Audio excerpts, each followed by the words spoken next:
તો એક આગની ઘણી બધી ચર્ચા છે। એ આગમાં ઘણા બધા લોકો જોતરાયા અને આગ કલાકો પછી કાબૂમાં આવી।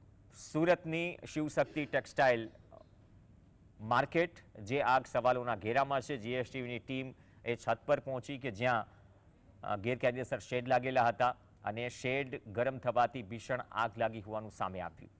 આ પતરાના શેડ ગેરકાયદેસર રીતે બનાવાયા હતા। આ ટેક્સટાઇલ માર્કેટમાં કુલ 28 દુકાનો પતરાના શેડમાં બનાવાઈ હતી। આ ગેરકાયદેસર દુકાનો ના કારણે આગ વધુ ભીષણ બની।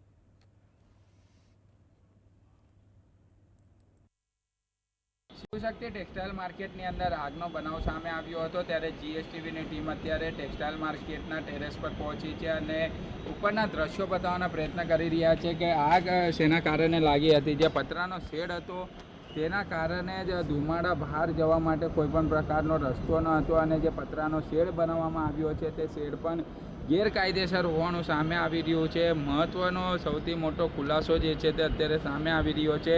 કુલ 28 દુકાનો પતરાના શેડમાં બનાવવામાં આવી હતી અને ગેરકાયદેસર બનાવેલ દુકાનો જાણકારો દુકાનની અંદર જે ભીષણ આગ પણ લાગી ગઈ હતી। ઉપરના જે માળની અંદર આગ લાગી ગઈ હતી ત્યારે વિકરાળ સ્વરૂપ ધારણ કરી લીધું હતું અને એક પછી એક આગ 2 દિવસ સુધી ચાલી હતી। આજે ત્રીજા દિવસે કુલિંગની કામગીરી જે છે તે કરવામાં આવી રહી છે, પરંતુ જીએસટીવીની ટીમ અત્યારે બતાવી રહી છે કે ગેરકાયદેસર જે પતરાનો શેડ શિવશક્તિ માર્કેટની ઉપર ઊભો કરવામાં આવ્યો હતો અને ત્યાં પણ 28 જેટલી દુકાનો ચલાવવામાં આવતી હતી। બેઝમેન્ટની અંદર પણ દુકાનો ચલાવવામાં આવતી હતી, એટલે ક્યાંક ને ક્યાંક ગેરકાયદેસર પતરાનો શેડ ઊભો કરવામાં આવ્યો હતો। તો એનઓસી શા માટે આપવામાં આવી હતી તે પણ એક મોટો પ્રશ્ન ઉપસ્થિત થઈ રહ્યો છે। હાલ અત્યારે પતરાના શેડ હટાવવાની કામગીરી પણ કરવામાં આવશે અને માર્કેટને કુલિંગ કર્યા બાદ સીલ કરવામાં આવશે, પરંતુ મહત્ત્વની વાત એ છે કે જે પતરાનો શેડ હોવાના કારણે અને માર્કેટ સંપૂર્ણપણે પેક હોવાના કારણે ધુમાડો બહાર ન જઈ શક્યો હતો।